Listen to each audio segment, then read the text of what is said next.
Peloton just reported its first annual profit in 6 years, $63.2 million against a $118.9 million loss the year before. It did it while losing 247,000 subscribers. That is not a contradiction to skip past. It is the whole story. Start with the top line, because it did not cooperate. Revenue fell to $2.45 billion, down 1.8%, the fourth straight annual decline. Measured against fiscal 2022, Peloton has shed 31.7% of its revenue. This company is a third smaller than it was 4 years ago. And yet operating income swung from a $36.2 million loss to a $160.7 million profit. That is a $196.9 million improvement in a year when revenue went down. So where did it come from?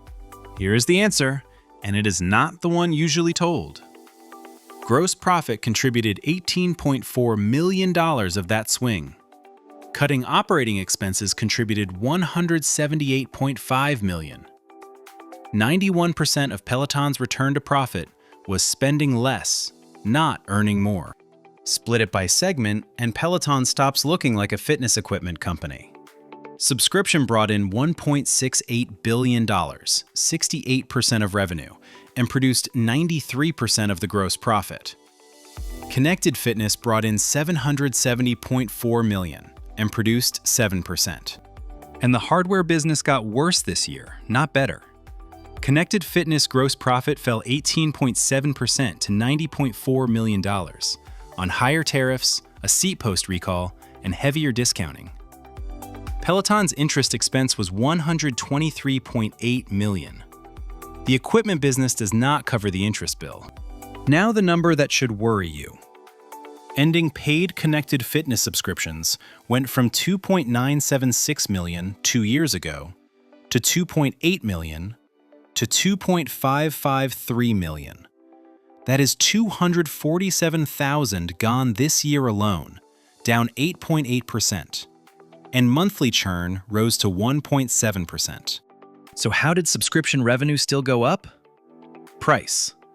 The 10K says subscription revenue rose primarily because of price increases that took effect in the December quarter, partially offset by decreases in paid Connected Fitness and app subscriptions. Peloton charged more to fewer people and netted $1.9 million. Is the profit real? Largely yes. There was no debt extinguishment gain this year or last, and the $53.6 million refinancing gain that flattered fiscal 2024 did not repeat. $63.2 million of net income survived $123.8 million of interest expense. But here is the line almost nobody will read. Peloton holds $1.62 billion of valuation allowance against its deferred tax assets. And the footnote gives the reason: the recent history of losses and management's expectation of continued tax losses. In the same filing that announces the first profit in 6 years, management expects more losses. The cash is the strongest part of the story. Operating cash flow was $387.6 million. Capital spending was only $9.9 million, and free cash flow was $377.6 million. Adjusted EBITDA reached $468.2 million, up from $3.5 million 2 years ago. Set against history, though, the profit is small. Stockholders' equity is still negative at minus $139.7 million, and the accumulated deficit stands at $5.54 billion. This year's profit is 1.1% of what Peloton has lost.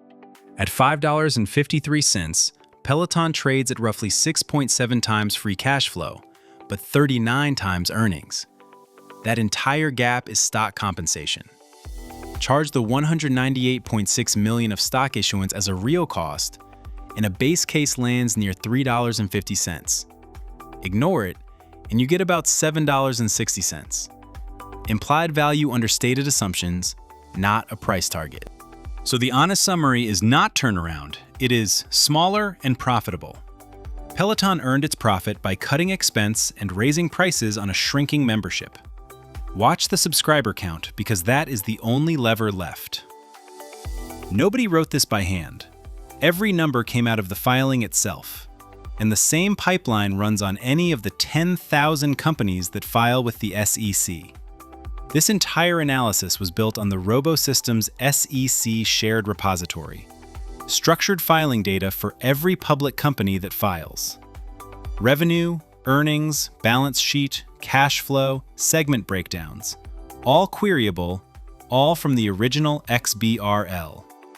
If you want to run your own deep dives like this one, the link is in the description.